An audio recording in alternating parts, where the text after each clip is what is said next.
What's going on, everyone? Welcome back to the show. So today we're going to take a look at the presidential race. We're going to look at a poll. We're going to look at the CBS News YouGov poll. And YouGov polls are pretty accurate. If you look at 538, their pollster ratings, they rank at the top. We'll look at the CBS News poll, and then we're going to go over to the electoral map, and I will show you on the electoral map, according to this polling from CBS, where the race currently stands. So that's what we're going to focus on in this video. But first off, you guys can do me a favor. Please like the video. And if you're watching this video and you want to see more content like this, please consider subscribing to the channel. Okay, so let's go ahead and take a look at the polls. So we have Arizona. Arizona is showing Harris at 48, Trump at 50. Georgia is showing Harris at 49, Trump at 50. Nevada is showing Harris at 49, Trump at 49.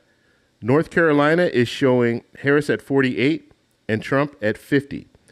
Then when we look at Michigan, Michigan is showing Harris at 50, Trump at 48. Pennsylvania is showing Harris at 49, Trump at 48. Wisconsin is showing Harris at 49 and Trump at 49. Now, I do need to mention all of these numbers are very close. And look at the margin of error here. Margin of error is 4 points. So realistically, we're looking at a situation where all of these states could go either way, okay? Either candidate can win. And so I just wanted to mention that. In most polls that you see, you're going to have a margin of error of about three points, okay? That's kind of the average when we're looking at these different polls. So even when you're seeing these polls that are showing Trump up by 2, or even Trump up by 3, or Harris up by 2, or Harris up by 3, realistically, it's too close to call. And so they're conducting these polls, but there's really no clear winner, but they have someone that's up, above, okay, this person gets 49%, this person gets 48%. But the reality is it's a tie. So I want to take a look, just for sake of argument, let's say the election falls exactly the way this poll is showing us. And one more thing I want to talk about when it comes to pollsters. Now, we saw pollsters just a couple weeks ago. They were really changing the polls. You saw that Trump, there was a swing. Trump had like a 3-4 point swing from being behind to now being ahead, and in some cases ahead, but only by very, very small margins, like not even 1%. But now you're going to see some of the well-known pollsters like New York Times, Siena, CBS News, YouGov poll. You're going to see these pollsters try to get it right. And the reason why they're trying to get it right is because they want to be able to say that they got it right, okay, on election day. And we do have to understand pollsters get paid to do this job, okay? So if they can be accurate, if they can be close, then now they can sell that the next elections that we have. And so they want to get it right. So we will probably see some different numbers coming in leading up to the election. Okay, so now let's move over to our electoral map, and we're going to fill in some of this information. So we know that Trump, according to the CBS News poll, Trump is leading in Arizona, Georgia, North Carolina, and that's all. When it comes to Harris, she's leading in Michigan and Pennsylvania. And so right now, what the numbers would look like is we'd have Harris at 260 and Trump at 262. You need 270 to win. So if we're looking at the last two states, Wisconsin and Nevada, you need to win Wisconsin in order to win. And the reason I say that is, let's say Trump was able to win Nevada. He wins Nevada, he's at 268. He still needs to win Wisconsin. The same goes for Harris. If Harris were to win Nevada, she'd be at 266. You need 270, so she's still going to need to win Wisconsin. So if we look at a scenario like this, everybody has their eye on Wisconsin because that's the state that you need to win.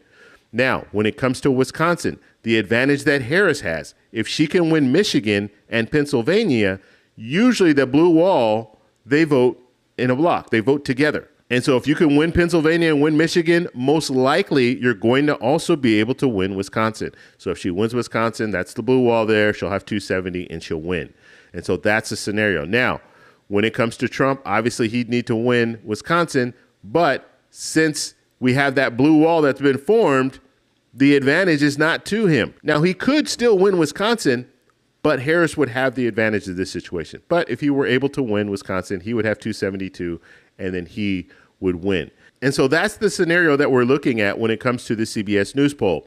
And as we see more polls come out, I'll do some follow-up videos. And I'm looking at the battleground states. So I'm not looking at overall. So if a New York Times Siena poll puts out a national poll showing a a tie, that's really irrelevant because the national polling it's not going to decide this election. The election is going to be decided by the electoral map. And we need to look at those numbers, not looking at, these national polls. And I don't even know why they continue to put out these national polls, because the reality is, yes, national poll will show you momentum. But at this point, we want to know what's going on in the states. We want to know the momentum in the states. That's what's important. And so one other thing I want to mention, just looking at the electoral map, we've been doing videos. Now, if you're watching my videos, or if you haven't seen some of the videos where I do individual states, go back and take a look at those videos. I'll have some links at the end of this video so you can check them out. But when I've gone over some of these states, we're seeing strong numbers in Georgia when it comes to voting numbers. They're breaking records. We're seeing strong numbers in North Carolina as well. They're breaking records. And so it's going to be interesting on election day how many votes we see overall, the total number of votes. Because right now, I think they were saying early voting, we're at like 43 million votes all over the U.S. And so this could be a record-breaking year for a presidential race. And that would be interesting because what does that mean? Who is that going to benefit? And ultimately, the way that I look at things, because this is a different situation, because you have an incumbent who's running, who lost the last election, is now running again. And then you have a vice president that's in the current administration, which she could be considered an incumbent as well because she's in the current administration. And so because this is unique, and it's happened one time before, I made a mistake last time. I said this has never happened before. It has happened one time before, so I want to mention that. Thank you guys in the comments for reminding me of that. So anyway, in this situation, who really benefits from a surge in voting? Because generally, when we see a surge in voting, that benefits the challenger, not the incumbent. But the truth is, former President Trump has been president before. There's only one candidate that hasn't been president before, and that's Kamala Harris. And so is she the challenger or is Trump the challenger? And I'm just, stepping back and just looking at this. I think she would be considered the challenger because she has not been president before. And so ultimately, I think she would benefit if we saw a surge in voting across the U.S.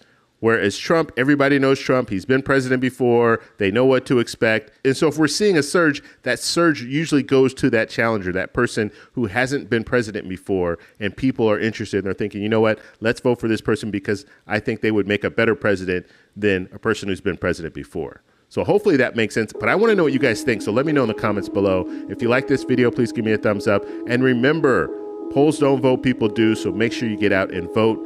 I'll talk to you guys in the next one. Bye.